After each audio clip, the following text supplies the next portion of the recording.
Hello, explorers, and welcome to episode 60 of Unbroken. I'm Alexandra Amor, and today I've got for you an audio course that I recorded for the app Insight Timer. And it's called Why Your Overeating Habit is a Sign That You Are in Perfect Working Order. So this course is pending, it's going through the pipeline at Insight Timer as of this recording, and I thought I would share it with you. It's got short lessons, and so what I've done for the podcast today is put them all together as one podcast episode. And even if you've been around this understanding a little while and you understand the idea that our symptoms are giving us feedback and that there's nothing broken about us, they're actually a part of our innate well-being and our universal design, which is perfect. I think it would be a good thing to listen to, a good refresher, a good, just reminder about the brilliance in your unwanted habit and that sort of thing. So that's coming up next. And what else did I want to say? If you're interested in the Unbroken community, almost forgot what it was called, you can sign up at alexandraamor.com/community. Signing up there will get you onto the wait list so that when the community starts, I will let you know. And in the meantime, I'll keep you apprised of any information that you need about what's going on there. That community is a place for us to meet and gather, for you to receive coaching from myself and to connect with like-minded others who are interested in exploring this understanding, especially as it relates to unwanted habits. So I hope you'll sign up there. Again, that's alexandraamor.com/community. And that's it, I think, for today. So for those of you who watch on YouTube, there's no video of me talking about this audio course. It's audio only. So there will be a card up on YouTube that you'll see next. For the rest of you, just happy listening. And I will talk to you again next week when my guest will be Dominic Scafidi. So I will talk to you then. Take care. Bye. When we have an unwanted habit like overeating, it can feel like there's something broken about us. Our culture tends to shame those with unwanted habits, and it is widely assumed that there is something wrong with anyone who struggles with them. Judgments, including self-judgments, are made about a perceived lack of discipline or lack of self-care. But what if an unwanted habit like overeating was a sign of all that's right with you, not with something that's wrong? What if your unwanted habit is a solution, not a problem? For decades, we've been approaching unwanted habits as though they are the enemy. And how's that working for us? Not well, I'd say. We only have to look at the rising statistics about obesity or drug and alcohol addiction to see that this seems to be a battle that we're losing badly. In this course, I'd like to explore turning our attitude toward unwanted habits on its head. It's so easy to misunderstand what an unwanted habit is trying to tell us, so we'll explore the messages habits are trying to send us and how our unwanted habits are actually a perfect part of our innate design. If that sounds absurd or ridiculous, consider that until very recently we thought we only had 5 senses. Scientists now identify more than 20. Things look true until we are presented with an alternative. I'm Alexandra Amor, and I'm an author, a podcaster, a coach, and someone who's searched for answers about my own unwanted overeating habit for the past 3 decades. Name a strategy for resolving a habit, and I've tried it. Nothing worked. Then, in 2017, I discovered a field of spiritual psychology that had me doubting my perceived brokenness and instead awakening to the innate well-being that is within all of us. This change in understanding has me looking toward my wholeness rather than my perceived brokenness, and has helped me to resolve so much of what I had been suffering with for years. It has led me back to my natural state of calm resilience. No willpower required. If you are someone who has an unresolved or unwanted habit, that's what I want to share with you in this course. Lesson 1. Your habit is not a problem. Hello and welcome. Have you ever found yourself engaged in a behavior while simultaneously berating yourself for that behavior? I'm guessing your answer is yes to that question, because the truth is, almost all human beings have this experience at one time or another. This is an unwanted habit. Smoking, drinking too much, an excess of online shopping, or overeating. And it's possible, if you're listening to this, that you've tried to stop an unwanted behavior at one time or another. Our tried and not so true techniques to stop such habits often involve things like willpower, or distracting ourselves, or tricking ourselves into avoiding the habitual behavior. We can work really hard to try to force or convince an unwanted habit to go away and leave us alone. Unwanted habits can feel like a monkey on our back, one who is clingy and relentless when it comes to needing our attention. I personally struggled with an overeating habit for 30-plus years. That habit felt like a character flaw, a failing, and a personal weakness. It was also something I was deeply ashamed of. So I traveled the self-help road for all those decades, trying to, quote-unquote, fix myself. I focused mightily on the problematic nature of the habit. That's where all my attention went, innocently thinking of the habit as a problem.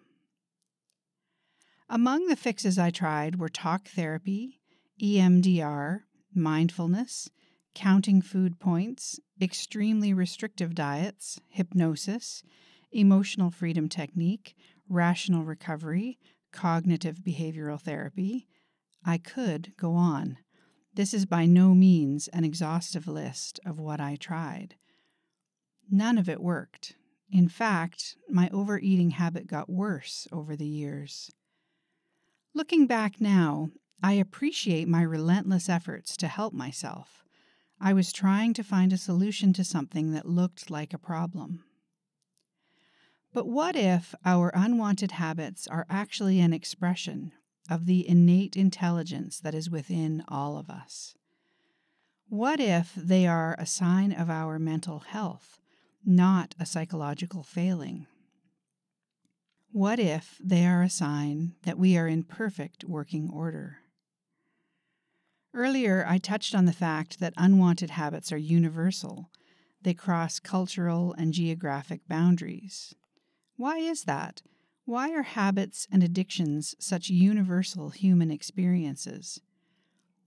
Conventional psychological theory says that when we have an unwanted habit, that we are trying to bury uncomfortable feelings or soothe ourselves, cope with trauma and the bumps and bruises that occur in every life. In this course, I'm going to turn your understanding of unwanted habits on its head. I'll explain how all unwanted habits and addictions have the same origin, and how their universality actually points toward their wise nature.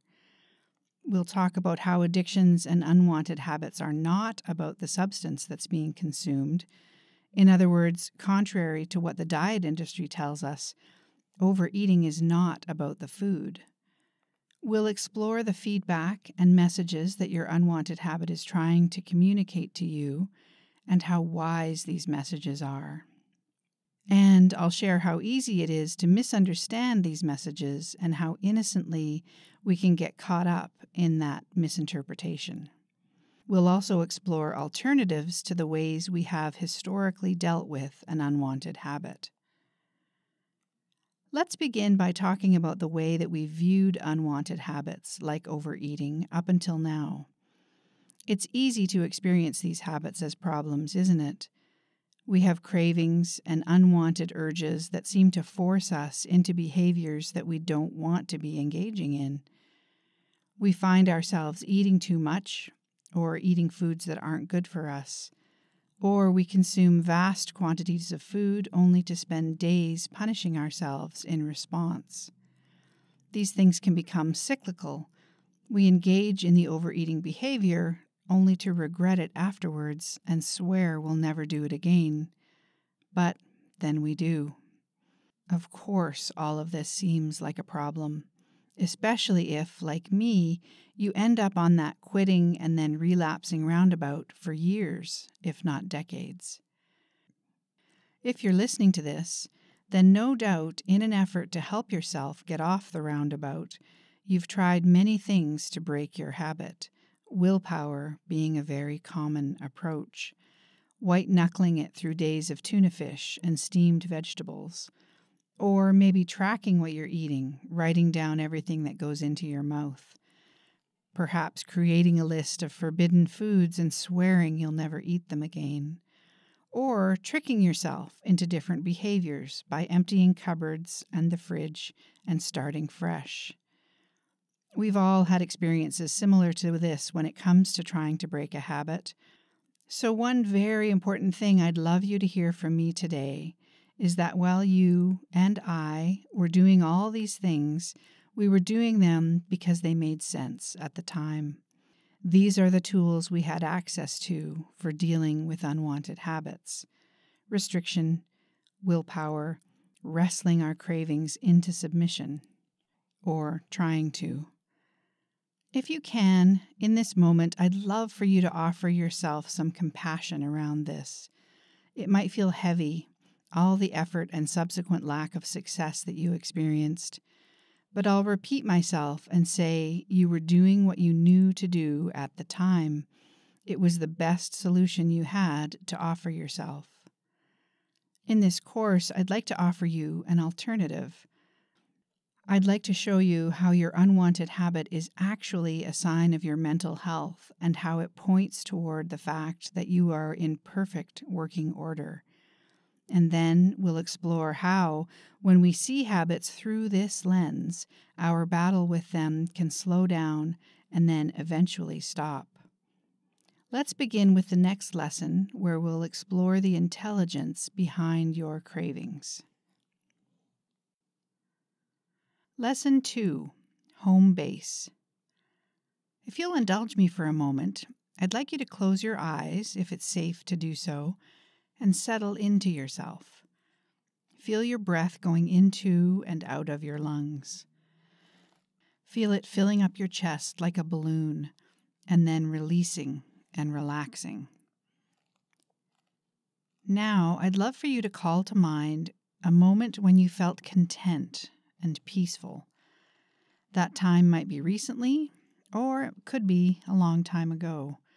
It doesn't really matter when it was.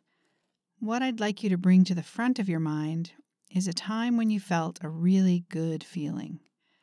You might have been having a laugh with a friend, or sitting quietly in the sun, or enjoying a concert or a sporting event that makes you happy.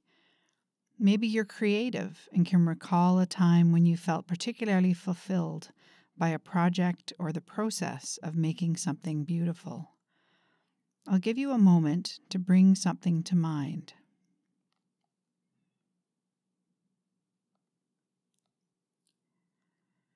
That feeling, however you may describe it, you might say genuine contentment, happiness, relaxation, fulfillment, joy.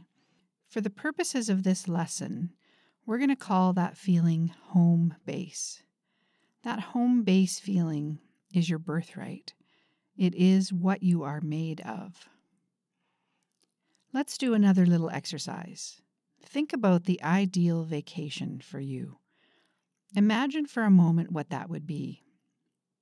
There's no need to overthink it. You'll know when the idea for what would look to you like an ideal vacation pops into your head. Now, let me ask you this. If I asked a group of 10 people to imagine their ideal vacation, do you think everyone in that group would picture the same thing? Of course not. Some people would picture white, sandy beaches and lying in the sun. Someone else might imagine racing down snowy slopes on skis. A third person might picture visiting museums and art galleries in a foreign city. Someone else might imagine spending time at home with their family. What we can see from this exercise is that the idea of vacation isn't a specific place or experience, it's a feeling. In our fast-paced world, how much time do we spend thinking about vacations, planning them, dreaming about getting away from our regular lives? Why is that? It's because we're searching for the good feeling we hope we'll get from the vacation. Now, what does all this talk about good feelings and vacations have to do with resolving an unwanted habit, you might ask? Well, it points to the idea that we're so often searching, mentally or physically, for a good feeling.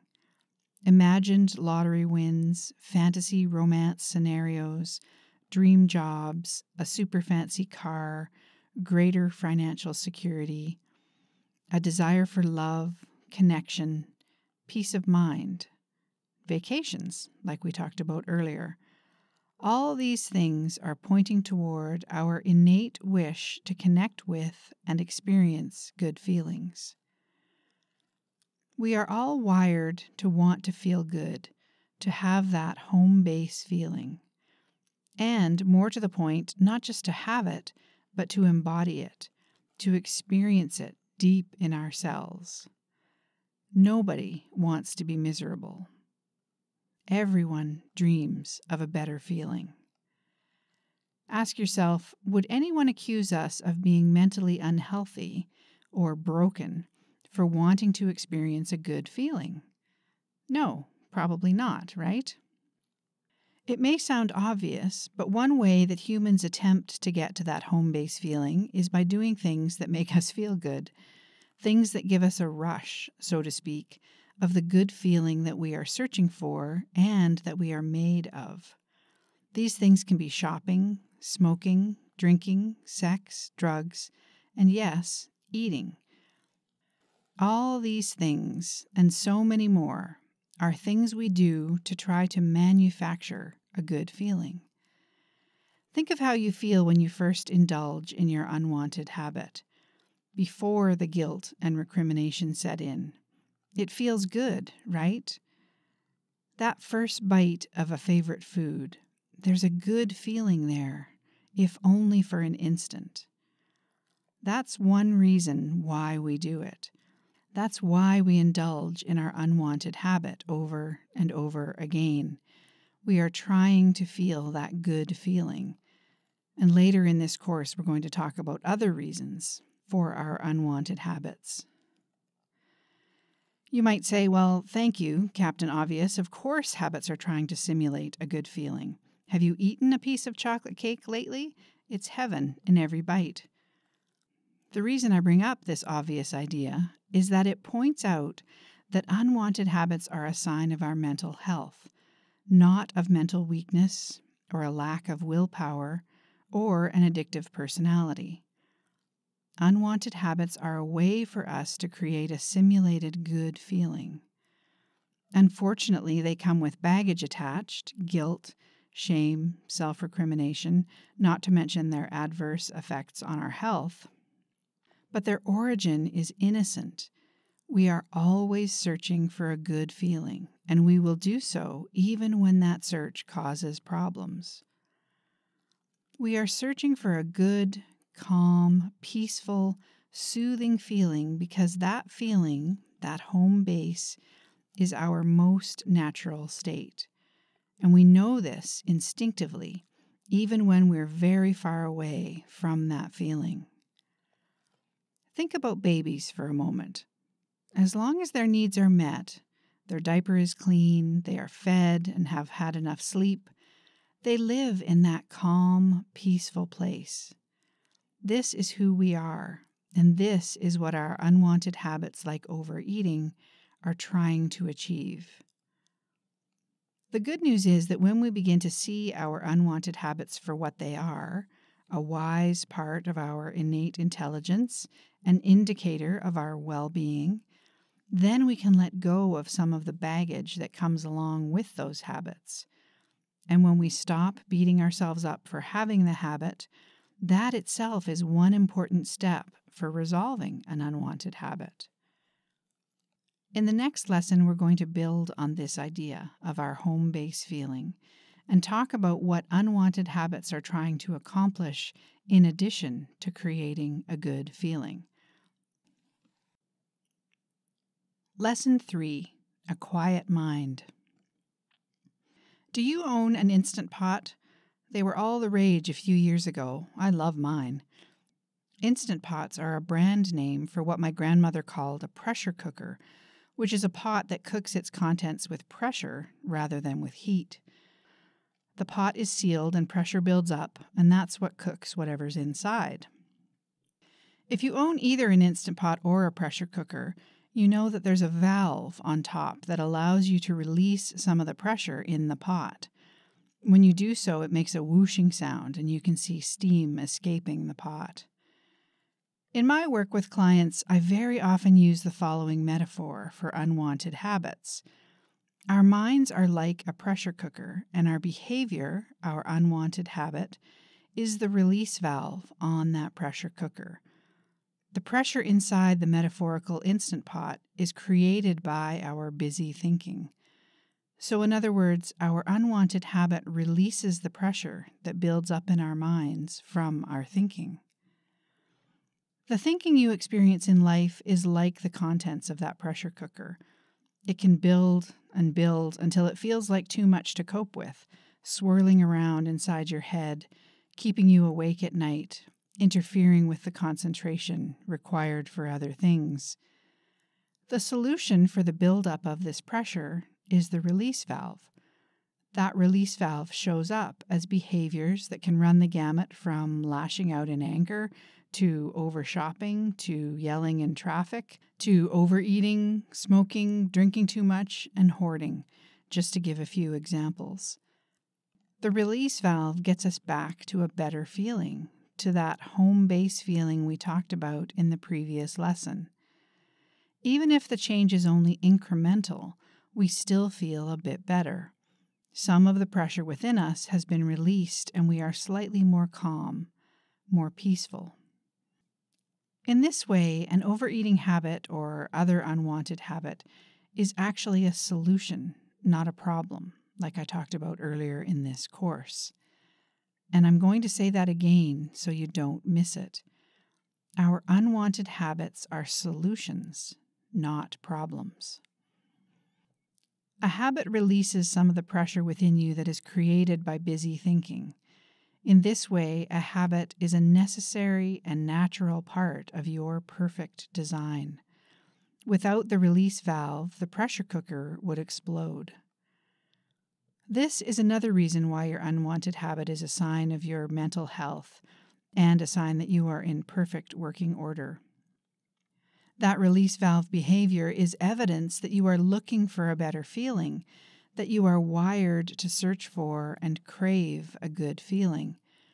What that tells us in turn is that you are made of peace and well-being, and your habit is evidence of that. Just like a fish will always need water, humans will always need what they are made of: peace, love, well-being. Your habit is a truth about who you are at your core. We tend to think about unwanted habits and cravings as though they're a broken part of ourselves, like they're a flat tire on a car or an app on our phone that is on the fritz and keeps sending us unwelcome alerts. However, let me challenge that by adding another metaphor into the mix. What I would like you to consider is that cravings are actually a barometer, and that barometer is always in perfect working order. A barometer, of course, is a device that tells us about the atmospheric pressure in our geographic area. A craving for food or for a cigarette or for a new pair of shoes when you've already got dozens of pairs in your closet is a feedback system that tells us about the atmospheric pressure within ourselves. Barometers measure the layers of air that wrap around the Earth that are affected by gravity. Changes in the atmosphere affect the Earth's weather systems. The way that a barometer reflects atmospheric pressure is typically with hands, like a clock's hands, on a dial pointing toward numbers. A food craving is doing exactly the same thing. It is pointing toward the quote-unquote weather inside you. Duh, you might say, if I feel super stressed, I have a piece of cake. That's not breaking news. You're right, it's not. But what I'm suggesting is that the craving itself is not an indication that there is anything wrong with you, even when you're feeling stressed or triggered by life. There is wisdom behind the cravings we feel that is deeper than a feeling that we want to use a substance in order to try to soothe and comfort ourselves when we've had a hard day. What I'm saying is that there is a beautiful and perfect mechanism within us, food craving or any kind of craving, that lets us know what the weather inside us is doing at any given moment. We need that signal, the craving, to remind us of our innate, perfect nature. So, what's the alternative to willpower and tricking ourselves into stopping an unwanted habit? We all live with thinking in our heads. How can we release the pressure that builds up without turning toward our unwanted overeating habit? Well, here's where things get really interesting. Unlike other self-help tools, I'm not going to direct you toward replacing the pressure valve release with some other sort of behavior. Instead, using a different metaphor, we're going to look at the nature of what's in the pressure cooker itself. Let's talk about that in the next lesson. Lesson 4: The nature of thinking. At this point in our exploration, you might be thinking that the solution to the pressure cooker metaphor in the previous lesson would be to change our thoughts so that they don't build up in the pressure cooker. And perhaps you've even tried to do that in the past, using mantras or positive reinforcement to change your thinking around your habit. However, we're going to look in an entirely different direction in this lesson. We're going to look away from positive thinking and monitoring or calming our thoughts, and instead look at the nature of thinking and of thought itself. When we understand what thought is and how it works, our unwanted habits can become unnecessary. In order to do that, let me switch metaphors from the one in the previous lesson. So here's the new one. Imagine you lived in a world where no one had explained to you how a bathtub drain works. Every time you took a bath, afterwards you'd have to find a way to empty the water out of the tub.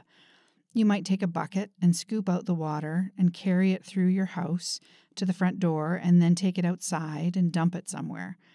Then you'd have to go back to the tub and scoop out some more water and carry that outside, repeating that process until all the water was out of the tub. Emptying the tub would require a lot of effort on your part and create a lot of extra stress for you. Plus, there would be mess to clean up afterward, drips of water on the floor of your home, and that kind of thing. But not knowing any other way to empty a tub, you'd go through this laborious process until the day someone explained to you how drains work. They'd show you that there is a drain on the bottom of the tub where, when you open it, allows the water to flow away on its own. There's nothing else for you to do. Once you see this, you'll never empty the tub with the bucket again. The understanding that I'm exploring in this course is like that information about the bathtub drain. I'm pointing out to you how tubs, drains, and water work. If it's not clear, the water represents your thinking. As you begin to understand this, and as your understanding deepens, you'll see there's less and less for you to do with your thinking. Our thinking flows into us from a source other than ourselves. stays with us for a time, and then moves on without us having to do anything about it. Sometimes the water is crystal clear, sometimes it's murky, but the thing that never changes is that it flows. It moves of its own accord. That is its nature. We can see this in action in the following examples. If I asked you to think exclusively about pink elephants for the next 10 minutes and told you I'd give you $1 million if you could do that, would you be able to do it? As much as we'd like to think the answer to this challenge would be yes, we know it's not possible, especially if you've ever tried meditating. Thoughts pop into our minds, sometimes at random, often rapidly, one after the other. No doubt you're familiar with the expression monkey mind that illustrates this. Are you the master of all that thinking? Can you control every thought that comes into your mind? No, of course not. So if we're not in control of our thinking, which I know is a radical concept, what is? Continuing with the bathtub metaphor from earlier, if we took a positive thinking approach, we would be trying to control the clarity of the water that comes into the tub. That's a ton of work, and it's fruitless, because the nature of water is that some days it's clear and some days it's not. Being concerned with the quality of the water in the tub at any given moment via something like positive thinking is really a waste of energy, because in the next moment there will be different water in the tub, different thoughts in our mind, and then again in the moment after that. Instead, when we focus on understanding the nature of water, knowing it will continue to flow no matter what, we can relax about what the tub is holding at any given moment. In other words, when we begin to see that thought is flowing through us like water, like energy, we can rest in the understanding that battling with a craving is like trying to manage or organize the water in a stream or a river. By seeing our thinking for what it is, we can relax, knowing that any given thought, including a craving, will be followed soon by another thought, and then another. We don't need to latch onto the craving thought and manage it. The other important thing to mention in this discussion of the nature of our thinking is that just like the water in the bathtub, our thinking is designed to settle down all on its own. You could have a toddler in that metaphorical tub, splashing around, having a grand old time with toys and stirring up the water until it slops over the edge of the tub. But the nature of that water is that if you leave it alone, if the toddler stops splashing, the water will settle. There's nothing you need to do to make it do that. In fact, getting involved while the water is settling will likely only stir it up a bit more. Your thinking is exactly like the water in that tub. Leave it alone, and it will settle down all by itself. No doubt you've experienced this, probably on more than one occasion. We've all had moments where we were upset about something or angry, and then we got distracted. For a moment, our anger or upset is entirely gone, and we're focused on something else. Of course, that anger or upset can return, but in that instance, did we make it go away? No, it settled down like the water in the tub when we weren't agitating it. Our unwanted habits, like overeating, are an innocent way that we're trying to manage the water in the tub when it's stirred up. Engaging in the habit is a distraction.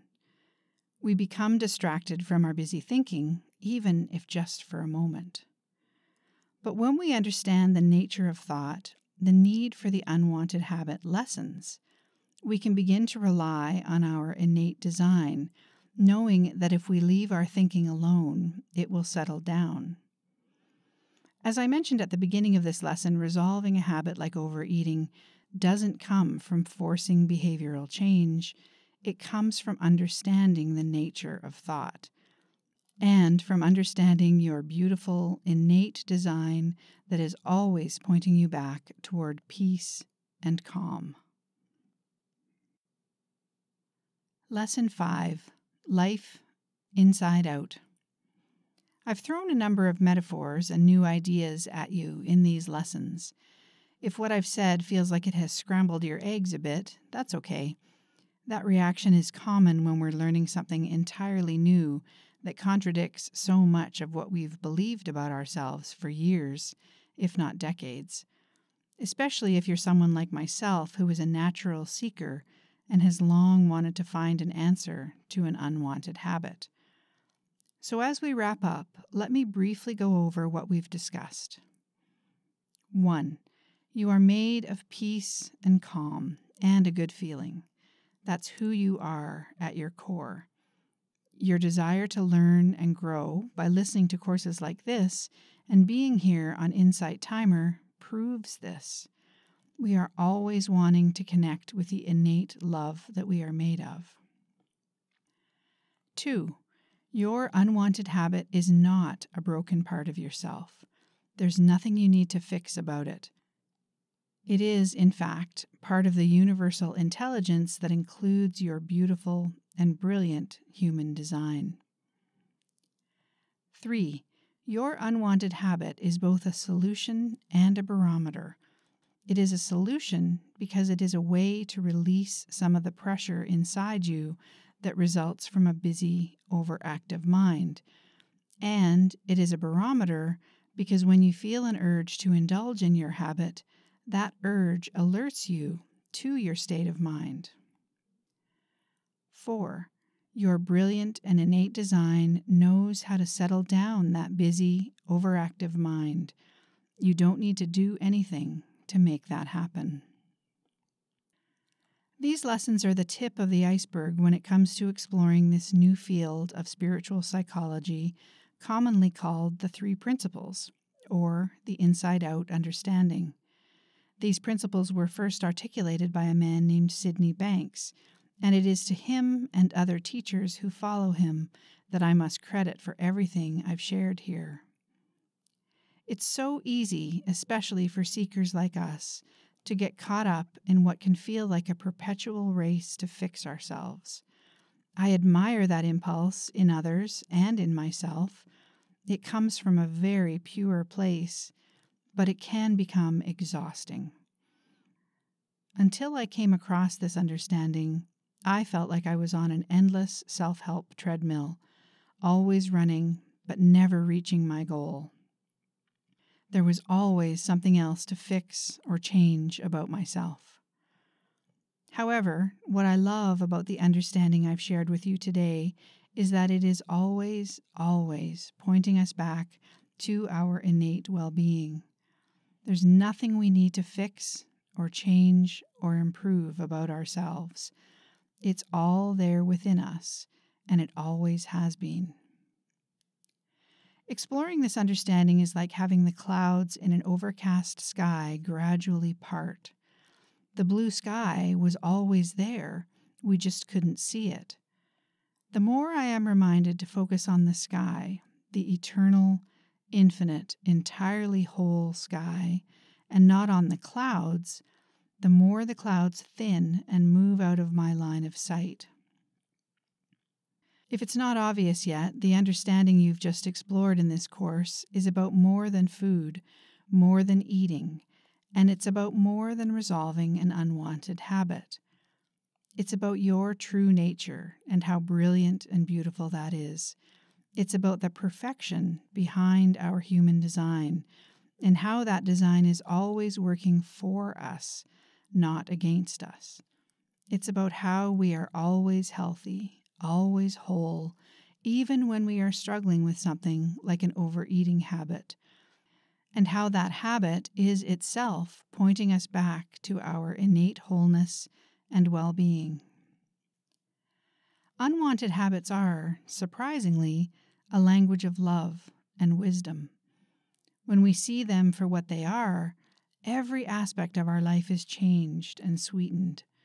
Life becomes a joyful, gentle exploration rather than a journey filled with disheartening trials and challenges. Trials and challenges are a part of life, of course, but they have less weight when we view them knowing we are all infinitely resilient and that we can rely on the well of peace that is always at our core and always available to us. My wish for you is that this course is the beginning of your exploration into all that you are, and also that you remember, as often as you can, that your food cravings or shopping habit or video game addiction are not a problem. When we see them for what they really are, we begin to see that they are a gift, and that they are whispering, "You are well, you are whole, you are love."